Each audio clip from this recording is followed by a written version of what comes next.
Li seranserî Tirkiye û Bakurê Kurdistanê li gorî daneyên fermî û wexfa pêşî lêgirtina xisarkirinê rojane 5 milyon, salane jî nêzîkî 2 milyar nan tên xisarkirin û diçe serçopê.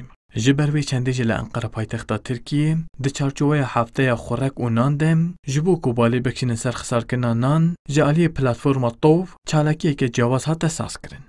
Di çalakiyê de minyatûrên nanên ku ji dîroka beriya zayînê û heta vê gavê têne xwarin weke wêne û peykirên biçûk ku bi ar hatine çêkirin hatin pêşandan. Seroka platforma Tov Mîna Ataman ragihand ku di heyama vîrusa koronayê de her kesê di mala xwe de nan çêkir. Lê xisarkirinek mezin jî çêbû. Loma bi vê çalakiyê wan xastiye balê bikişînin ser giringiya nan otobê genim ji bo tevahiya mirovayî.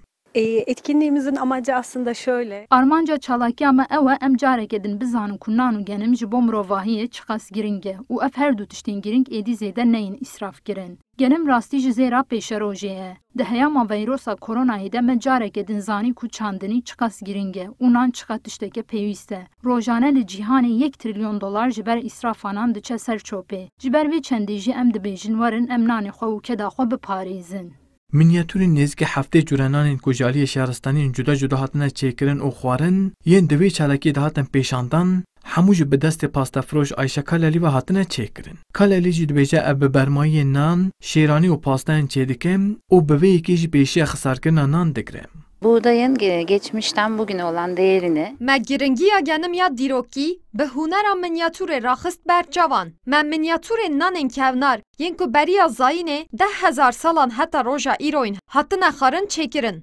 Ez bi bermayiyên nan jî şêranî û pasteyan çêdikim ku pêşiya îsraf û xisarkirinê bigirim. Her wiha di çalakiyê de amaje pê hate kirin ku rojane ji ber xisarkirina nan li seranserê cîhanê 1 trilyon dolar, li Tirkiye jî salane 2 milyar dolar diçe ser çopê. û bi vî pareyê jî 250 nexweşxane û 500 dibistan tên çêkirin û pêdiviyên 500,000 kesan yên salane tên kirin. Vural erişmiş. Kurdistan 24, Ankara.